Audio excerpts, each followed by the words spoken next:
Hello friends, आप सभी का स्वागत है आपके अपने चैनल पर science Guru the best. Please like the video, share the video. अगर आप चैनल पर पहली बार आए तो सब्सक्राइब जरूर करना, बेल आइकन प्रेस करके रखो ताकि हर वीडियो के लेटेस्ट नोटिफिकेशन सबसे पहले आप तक पहुंच जाए। आज की क्लास है जनन तंत्र यानी रिप्रोडक्टिव सिस्टम। इसमें हम ह्यूमन जनन तंत्र के बारे में बात करेंगे, मानव जनन तंत्र की बात करेंगे। मोस्ट इंपॉर्टेंट क्वेश्चंस की फॉर्म में ये वीडियो में लेकर आया हूँ आपके लिए। इसमें आपको 50 से ज़्यादा के क्वेश्चंस मिलेंगे, मोस्ट इंपॉर्टेंट क्वेश्चंस है।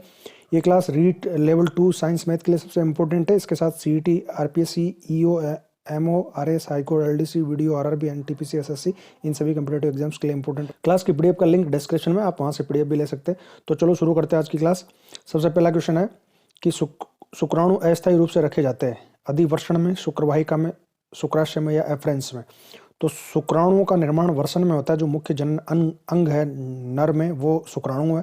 शुक्राणु के अंदर जो लीडिंग सेल्स वो शुक्राणुओं का निर्माण करती है और इनको जो संचय किया जाता है, स्टोर अस्थायी रूप से रखा जाता है वर्षण के अंदर। सही उत्तर यहाँ पर वर्षण है, एपिडिडाइमिस। इसके अंदर ये मैच्योर होते हैं और तो इस तरह से इसका सही आंसर हो गया अधिवर्षण। अगला क्वेश्चन है निषेचित कोशिका को क्या कहा जाता है? भ्रूण, गर्भाशय, युग्मनज या गर्भनाल। तो देखो, जब दो युग्मक होते हैं, एक युग्मक शुक्राणु है और एक युग्मक जो है वो अंडाणु है, दोनों युग्मक का गैमेट का जब निषेचन होता है, फर्टिलाइजेशन होता है, तो जो पहली कोशिका बनती है, जो सिंगल सेल, जहाँ से आगे की जो पूरी लाइफ है वो इसी से सिंगल सेल से बनेगी। तो ये जो सिंगल सेल है, सिंगल कोशिका जो है, इसका नाम है युग्मनज। ठीक है, इसको युग्मनज कहेंगे। अगला क्वेश्चन है समसूत्री विभाजन की वह अवस्था जिसमें गुणसूत्र कोशिका के समतल पर पंक्तिबद्ध हो जाते हैं, उसे क्या कहा जाता है? तो देखो, समसूत्री विभाजन में अलग अलग अवस्थाएं होती है, जिसमें जैसे मध्यावस्था है, पश्चावस्था है, अंत्यावस्था है, पूर्वावस्था है, ये इस तरह से अवस्थाएं होती है। तो ये जो मध्यावस्था है, इसका सही आंसर मध्यावस्था है। मध्यावस्था वाले स्टेज में जो शुक्राणु होते हैं वो कोशिका की मध्य पंक्ति पर, यहाँ पर जो है वो अरेंज हो जाते हैं इस तरह से बीचों बीच। तो ये वाली अवस्था जो है वो मध्यावस्था कहलाती है। अगला क्वेश्चन है मादा लैंगिक हार्मोन है एस्ट्रोजन, एंड्रोजन, इंसुलिन या ऑक्सीटोसिन। देखो, नर और मादा में जो जनन हार्मोन होते हैं वो जननांगों के द्वारा स्रावित होते हैं। जैसे नर जननांग वर्षण यानी टेस्टिस के द्वारा जो हार्मोन स्रावित होता है उन हार्मोन को एंड्रोजन कहते हैं और उसमें मुख्य हार्मोन जो है वो टेस्टोस्टेरोन है। तो मुख्य नर हार्मोन टेस्टोस्टेरोन है और मादा के अंदर जो हार्मोन्स होते हैं उनको एस्ट्रोजेंस कहा जाता है, एस्ट्रोजेंस। और यहाँ पर दो तरह के हार्मोन होते हैं, प्रोजेस्टेरोन और एस्ट्रोजेंस उनका नाम है। तो मादा लैंगिक हार्मोन जो है वो एस्ट्रोजन है। यहाँ पर सही आंसर हो गया एस्ट्रोजन। एंड्रोजन जो है नर लैंगिक हार्मोन है। इंसुलिन जो है वो ग्लूकोज को ग्लाइकोजन में चेंज करने वाला अग्नाशय के द्वारा स्रावित हार्मोन है। और अगला क्वेश्चन है मनुष्यों में एक सामान्य बच्चे के जन्म को निर्धारित करने वाले गुणसूत्र होते हैं। यानी मनुष्य में अगर मान लो एक बच्चे का जन्म हो रहा है तो वो कौन से गुणसूत्र है जो उसके जन्म को निश्चित करेंगे? माँ से एक एक्स गुणसूत्र और पिता से एक एक्स गुणसूत्र, या माँ से एक एक्स और पिता से वाई, या माँ से 2 एक्स और पिता से 1 एक्स, या पिता से 1 एक्स और 1 वाई और माँ से 1 एक्स गुणसूत्र। तो देखो, दोनों की तरफ से हमेशा एक ही गुणसूत्र दिया जाएगा, एक मदर की तरफ से, माँ की तरफ से, और एक फादर की तरफ से, पिता की तरफ से। माँ के पास जो गुणसूत्र होते हैं वो दोनों एक्स होते हैं और पिता के पास जो गुणसूत्र होते हैं वो लैंगिक गुणसूत्र एक्स और वाई होते हैं। माता की तरफ से हमेशा एक्स गुणसूत्र दिया जाता है, पिता की तरफ से एक्स या वाई में से जो भी आएगा वो लिंग को डिसाइड करेगा कि जो बेबी चाइल्ड होगा वो बॉय चाइल्ड होगा कि गर्ल चाइल्ड होगा।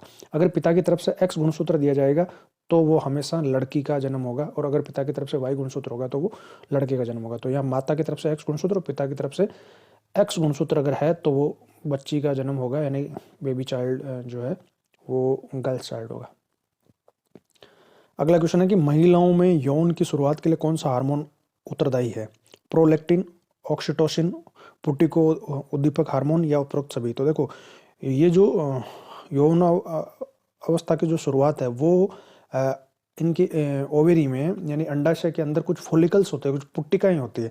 उन पुट्टिकाओं को उत्तेजित करने वाला हार्मोन पुट्टिको उद्दीपक हार्मोन कहलाता है, उसको FSH कहते हैं, यानी फॉलिकल स्टिमुलेटिंग हार्मोन्स। तो इसकी वजह से जो सेकेंडरी सेक्सुअल कैरेक्टर्स होते हैं, जब तक लैंगिक लक्षण महिलाओं में वो टीनेजर्स में या इस समय जो है शुरू होते हैं। तो यहाँ पर सही आंसर इसका हो गया पुट्टिको उद्दीपक हार्मोन।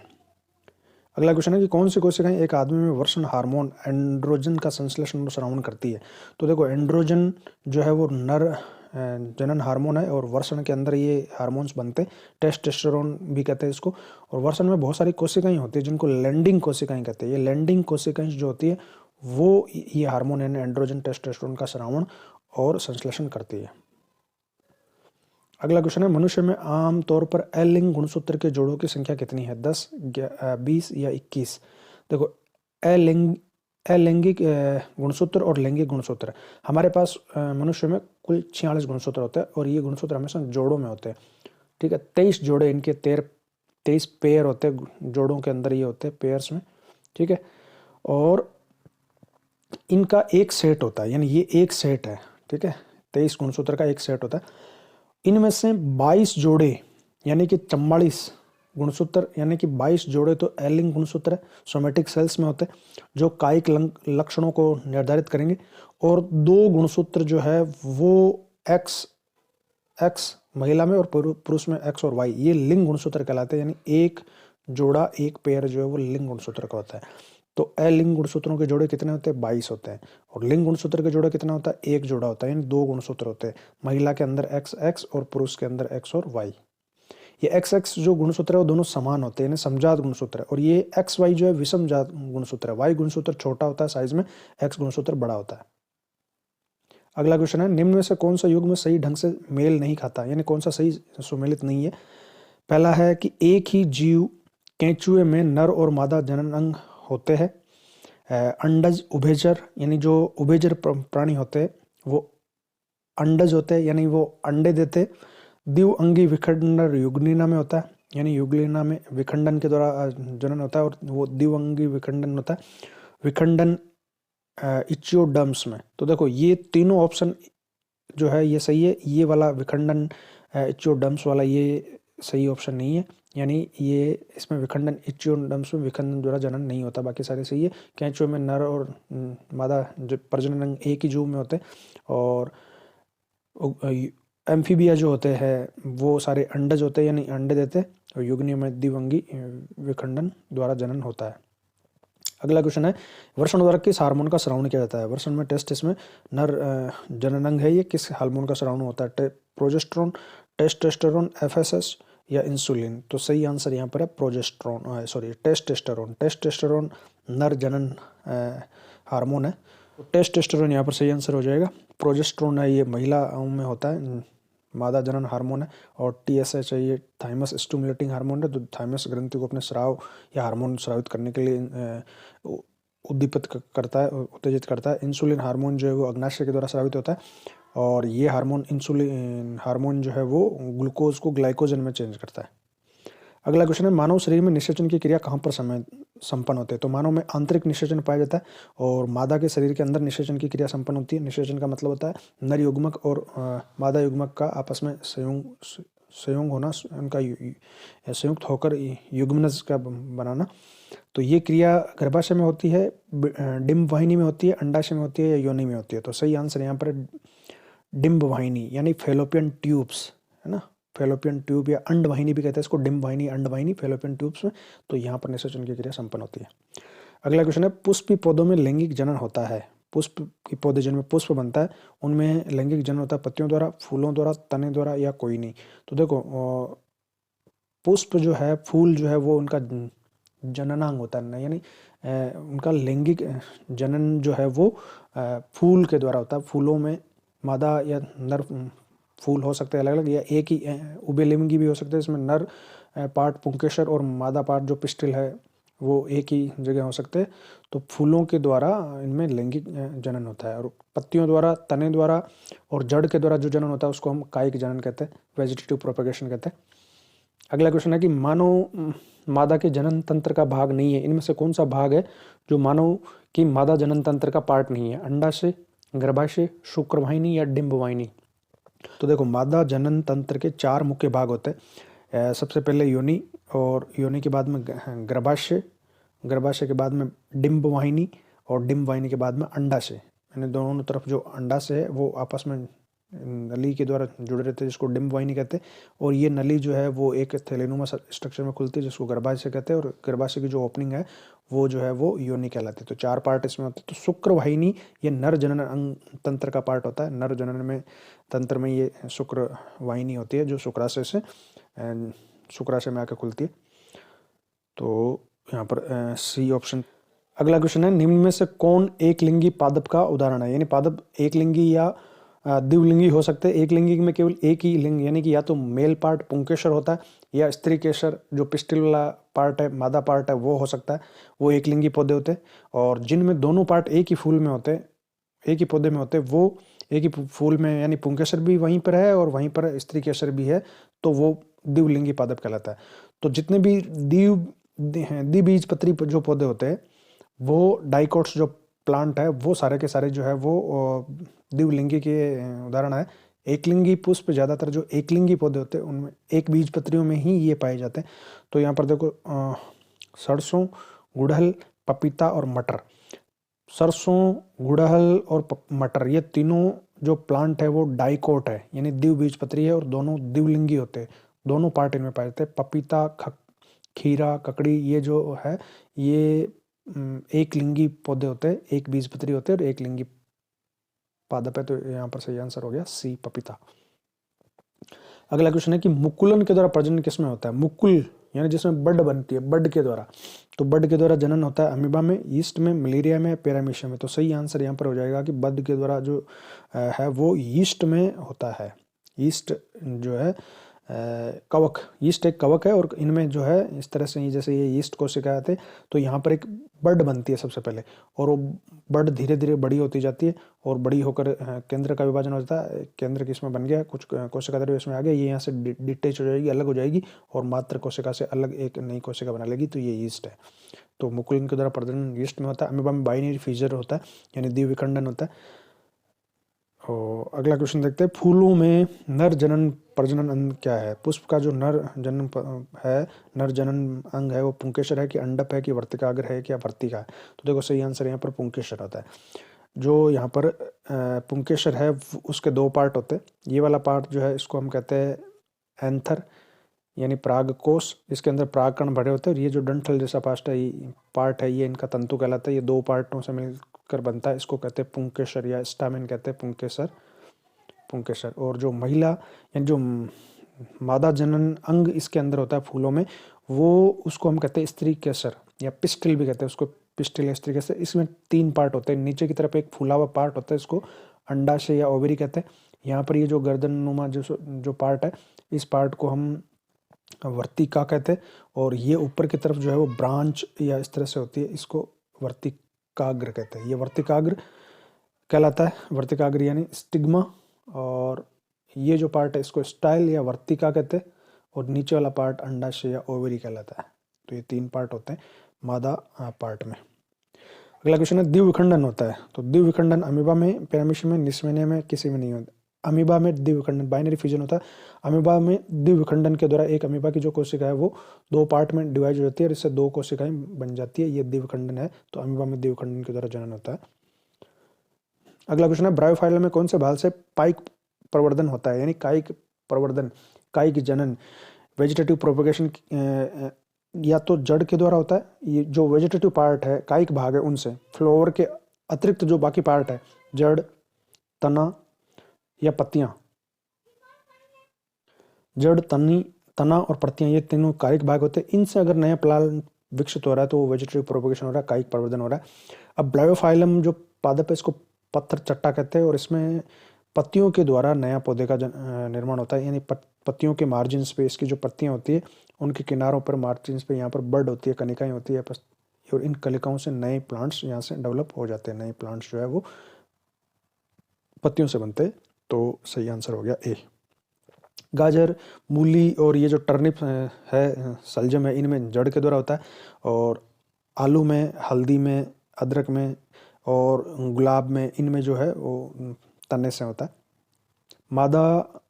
मानव मादा में निषेचन होता है। निषेचन कहाँ होता है? गर्भाशय में, अंडवाहिनी में या फेलोपियन ट्यूब्स में। देखो वहाँ पर अंडवाहिनी लिखा था, यहाँ पर फेलोपियन लिखा हुआ है, बस वही क्वेश्चन है। फेलोपियन ट्यूब अंडवाहिनी या डिंब वाहिनी को कहते हैं, और निषेचन स्थल जो है वो फेलोपियन ट्यूब्स होती है। अंडाशय में अंडे का निर्माण होता है, उत्पन्न होता है, ये मेन जनन अंग है इनका। गर्भाशय में रोपण होता है भ्रूण का निषेचन के बाद में। तने द्वारा कायिक प्रवर्धन होता है, यानी किस में तने के द्वारा नया पौधा बनता है। तने के द्वारा कायिक जनन किस में होता है, पुदीने में, हल्दी में, अदरक में या सभी में। तो सही आंसर है सभी में। अदरक, हल्दी, पुदीना, इन सब में कायिक जो जनन है वो तने के द्वारा होता है, इनके स्टेम से नया प्लांट बनता है। आलू में जो हम लगाते हैं वो भी आलू में भी तने के द्वारा होता है। आलू में जो बर्ड उत्पन्न होती है आलू के ऊपर, जो जिसको आँख कहते हैं, ये इनसे नया अगर यहाँ से काट के लगा देंगे इनको तो नया प्लांट बन जाएगा। तो ये भी तने के द्वारा ही होता है। खंडन द्वारा जनन होता है, खंडन द्वारा, पीजन द्वारा। मेंढक में, सितारा मछली में, टिड्डे में या कोए में। तो सही आंसर यहाँ पर है सितारा मछली। स्टार फिश जो होती है, तारा मछली, इसमें जो है ये इस तरह से स्ट्रक्चर्स होती है, तो इसमें खंडन से टूटने से नया बन जाती है, तो खंडन द्वारा जनन होता है स्टार फिश में। कायिक प्रवर्धन संभव है जड़ द्वारा, तने द्वारा या उपरोक्त सभी द्वारा। तो उपरोक्त सभी द्वारा, ये तीनों इसके कायिक भाग है और तीनों भागों से नया पौधा बन सकता है, तो इसको कायिक प्रवर्धन या कायिक जनन, वेजिटेटिव प्रोपगेशन कहते हैं। तने पर अपस्थानिक कलियां पाई जाती है, पुदीने में, आलू में, ब्रोफाइलम में या सभी में। तो देखो तने पर अपस्थानिक कलिकाएं जो है आलू में पाई जाती है। आलू में ये तना है, जो पार्ट हम सब्जी बनाने के काम में लेते हैं, खाने के काम में लेते हैं, ये तना है पौधे का पार्ट, और यहाँ पर बहुत सारी कलिकाएं होती है, बर्ड इनको होती है, तो ये सही आंसर यहाँ पर है आलू। अगला है मुकुलन के द्वारा अलैंगिक जनन होता है। मुकुलन के द्वारा, तो मुकुलन के द्वारा एक तो ईस्ट में होता है, इससे पहले क्वेश्चन था, अब ईस्ट नहीं है यहाँ पर, और तो मटर में लैंगिक जनन होता है। शैवाल में मुकुलन नहीं होता, प्लाज्मोडियम में भी मुकुलन नहीं होता, इसमें बहुविखंडन होता है। तो हाइड्रा यहाँ पर सही आंसर है। हाइड्रा जो है वो इस तरह की स्ट्रक्चर्स होती है हाइड्रा की, तो इसमें जो है मुकुलन के द्वारा यहाँ पर एक बर्ड डेवलप हो जाती है, वो बड़ी होकर जो है नया हाइड्रा बना लेती है। तो हाइड्रा में जो है वो जनन मुकुलन के द्वारा, बर्ड के द्वारा होता है। अलैंगिक जनन मुकुलन द्वारा होता है। अमीबा में, यीस्ट में, प्लाज्मोडियम या लिस्मेनिया में। तो सही आंसर यहाँ पर हो जाएगा लिस्ट में। अमीबा में द्विविखंडन होता है, और यीस्ट और हाइड्रा में मुकुलन होता है। निम्न में से कौन मानव में मादा जनन तंत्र का भाग नहीं है, इनमें से कौन सा नहीं है। तो शुक्रवाहिनी नहीं है, बाकी अंडाशय और ये तीनों पार्ट है। शुक्रवाहिनी नर जनन तंत्र का भाग है। पराग कोष में होते हैं, पराग कोष में होते हैं बाह्यदल, अंडाशय, अंडप या परागकण। सही आंसर है परागकण। ये जो पराग कोष होते हैं पुंकेसर में, इनमें क्या होता है, तो इनमें परागकण होते हैं, पोलन ग्रेन्स होते हैं। गतिशील जनन कोशिका को नर युग्मक, और जिस जनन कोशिका में भोजन का भंडार संचित होता है उसे क्या कहते हैं। देखो जो गतिशील नर जो जनन कोशिका है मानव में, उसको नर जनन कोशिका कहते हैं, और वो स्पर्म है, यानी शुक्राणु है। और जिसमें भोजन का संचय होता है वो अंडाणु है, यानी अंडा है। शुक्राणु के पास में भोजन नहीं होता। शुक्राणु जो है वो 24 से 48 घंटे तक जिंदा रहते हैं, और शुक्राणु जब अंडाणु और शुक्राणु आपस में संयुक्त हो जाएंगे, निषेचन हो जाएगा, तो जो पहले जो कोशिका बनेगी जिसको हम युग्मनज कहेंगे, जाइगोट कहेंगे, तो उसमें के जब तक इसका प्लांटेशन नहीं होगा, यानी जब तक इसका रोपण नहीं होगा, प्लांटेशन नहीं होगा गर्भाशय में, तब तक इसको जिंदा रहने के लिए जो भोजन की आवश्यकता है वो अंडे के अंदर जो पीतक होता है, योक होता है, उसके द्वारा होती है। तो अंडाणु जो मादा जनन कोशिका है, मादा युग्मक जो है अंडाणु, उसमें भोजन का संचय होता है। तो सही आंसर यहाँ पर है मादा युग्मक। अगला है एड्स रोग का मुख्य कारण क्या है। असुरक्षित यौन संपर्क, खून की कमी, विटामिन की कमी या पोषण की कमी। तो एड्स जो है वो असुरक्षित यौन संपर्क से फैलने वाला रोग होता है। एड्स की full form ads acquired immuno deficiency syndrome. Syndrome यानी ग्रुप ऑफ डिजीज, बीमारी नहीं है, बहुत सारी बीमारियों का ग्रुप है एक तरह से। एक्वायर्ड यानी उपार्जित प्रतिरोधक क्षमता की कमी, यानी उपार्जित प्रतिरोधकता की कमी वाली जो बीमारी है एड्स वो। और ये HIV वायरस की वजह से होती है, human immuno deficiency virus, human immuno deficiency virus. पंखुड़ियों का रंग अधिकतर होता है। पंखुड़ी यानी देखो जो सबसे बाहर वाले पार्ट होते हैं पौधे में, इनको हम कहते हैं बाहें दल, ठीक है। और बाहें दल के बाद वाले जो रंगीन पार्ट होते हैं पौधे में, फूल में, उनको हम कहते हैं दल, ठीक है।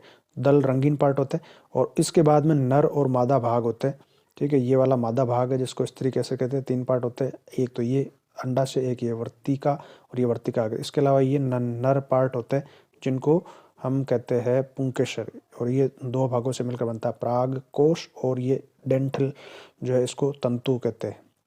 तो ये तो हरे रंग के होते हैं भाई दल तो, और जो दल है वो रंगीन होते हैं, और ज़्यादातर पीले हरे लाल यही होते हैं, लेकिन सबसे ज़्यादा लाल रंग के ये होते हैं। फूल का कौन सा भाग फल में बदलता है, तो फूल का पुंकेसर, स्त्रीकेसर, अंडाशय या बीज, कौन फूल वाला भाग है जो फल में बदलता है, तो फल हमेशा अंडाशय से बनते। ये जो मादा जननांग है जिसको हम पिस्टिल या स्त्रीकेसर कहते हैं, 3 पार्ट इसमें होते हैं। ये सबसे नीचे वाला जो पार्ट है इसको अंडाशय कहते हैं, और इस अंडाशय के अंदर ये अंडाणु होते हैं, अंडाणु इनको कहते हैं। इन अंडाणुओं से तो बन जाते बीज, यानी जितने अंडाणु हैं उतने बीज बन जाएंगे, और ये जो पार्ट है फूला हुआ पार्ट है जिसको हम कहते हैं अंडाशय, ये आगे चल के फ्रूट में यानी फल में बदल जाता है। तो सही आंसर यहाँ पर हो गया अंडाशय, बाकी पार्ट जो है वो झड़ जाते हैं। भ्रूण के किस भाग से तना पत्तियां बनती है उसे क्या कहते हैं, यानी जो भ्रूण जब एम्ब्रियो डेवलप होता है प्लांट्स में, तो उसके जिस भाग से तना और पत्तियां बनती है उसको मूलांकुर कहते हैं, प्रांकुर कहते हैं, प्रौढ़तंत्र कहते हैं, इनमें से कोई नहीं। देखो सबसे पहले जो बीज है, जैसे मान लो एक बीज है, इसके 2 पार्ट हो गए, मान लो चने का बीज है कोई सा, जब इसको उगाते हैं ना तो सबसे पहले एक नीचे की तरफ एक वाइट कलर की स्ट्रक्चर निकलती है, इसको कहते हैं मूलांकुर, ये आगे चल के मूल बनाएगी यानी जड़ बनाएगी, और ऊपर की तरफ एक स्ट्रक्चर निकलती है जो उसको हम कहते हैं प्रांकुर, ये शूट बनाता है, शूट यानी जिससे तना और पत्तियां बनेगी, तो ये प्रांकुर है ऊपर की तरफ, और नीचे की तरफ जो है मूलांकुर है। एकल जीव में प्रजनन की विधि है खंडन, विखंडन या बीजाणु समासम या ये सभी, सही आंसर है ये सभी। एकल जीवों में या तो फिजन के द्वारा यानी खंडन के द्वारा, विखंडन के द्वारा, या फ्रेगमेंटेशन के द्वारा, खंडन के द्वारा, या बीजाणु स्पोर फॉर्मेशन के द्वारा, या मुकुलन के द्वारा, ये अलग अलग इनके अंदर मेथड है जिनसे इनमें जनन होता है, और ये अलैंगिक जनन के सारे प्रकार है।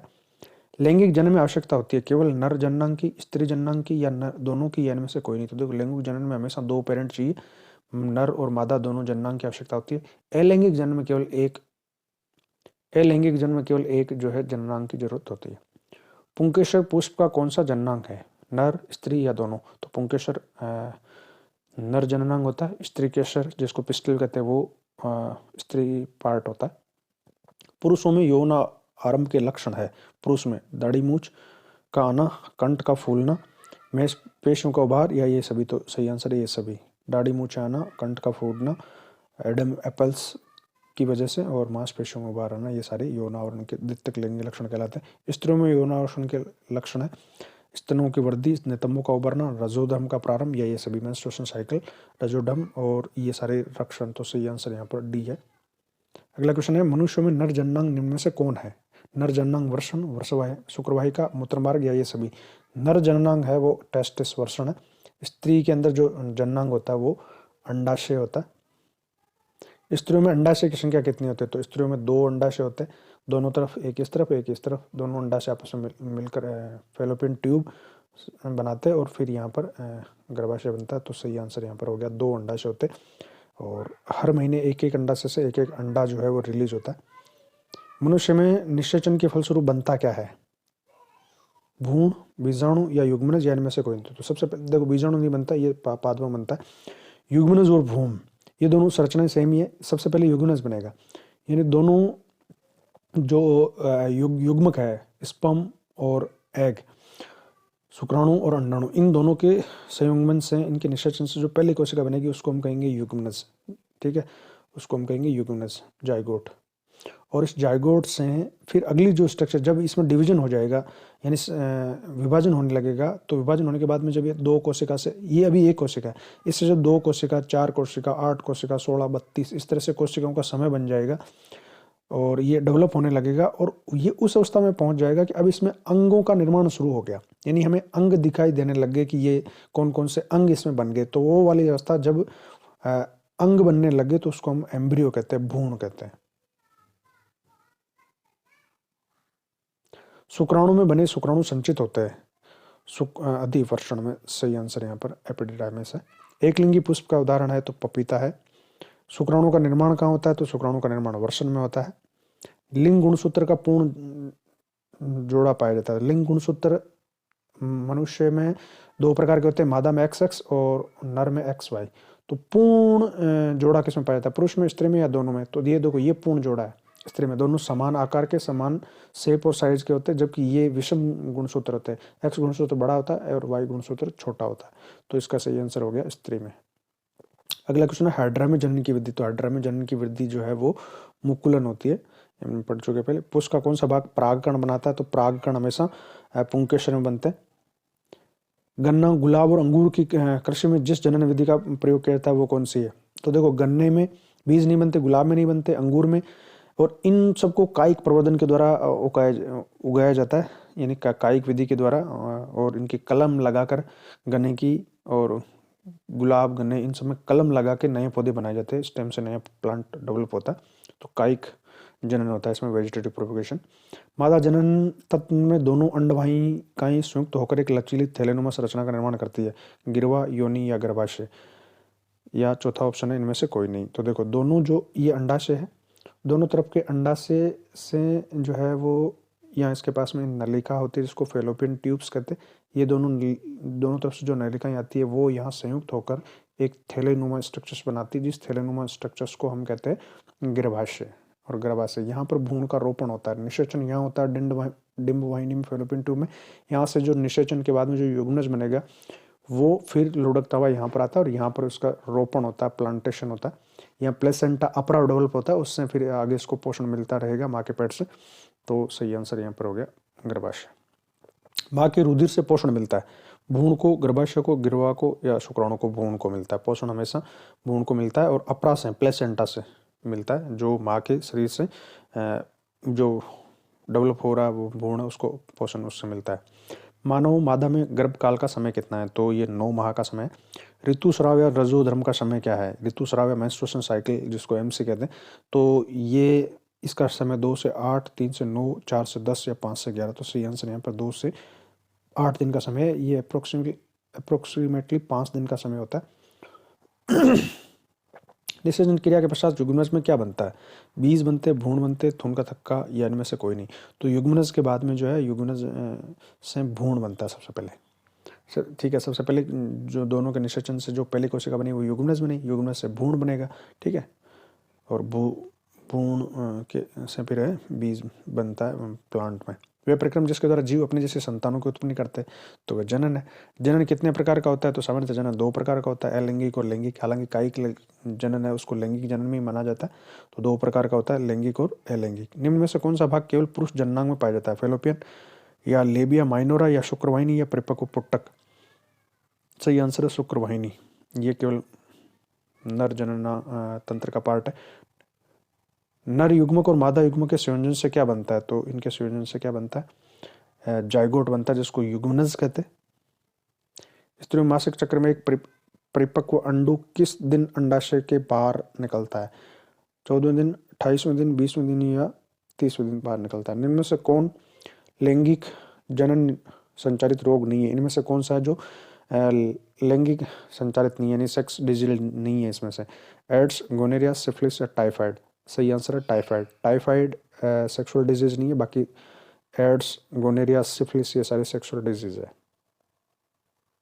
सिफिलिस और गोनेरिया बैक्टीरिया से होने वाला डिजीज है, एड्स वायरस से होने वाला डिजीज। तो ये मानव जनन तंत्र या जनन तंत्र पर से रिलेटेड, रिप्रोडक्शन से रिलेटेड वीडियो था। उम्मीद है आपको पसंद आया होगा। आप अगर पसंद आया तो आप लाइक कर सकते हैं, अदरवाइज आप डिसलाइक भी कर सकते हैं। अगर चैनल पर पहली बार है तो सब्सक्राइब करना और अपने फ्रेंड्स के साथ में वीडियो को शेयर करना। मिलेंगे अगली वीडियो में, तब तक जय हिंद।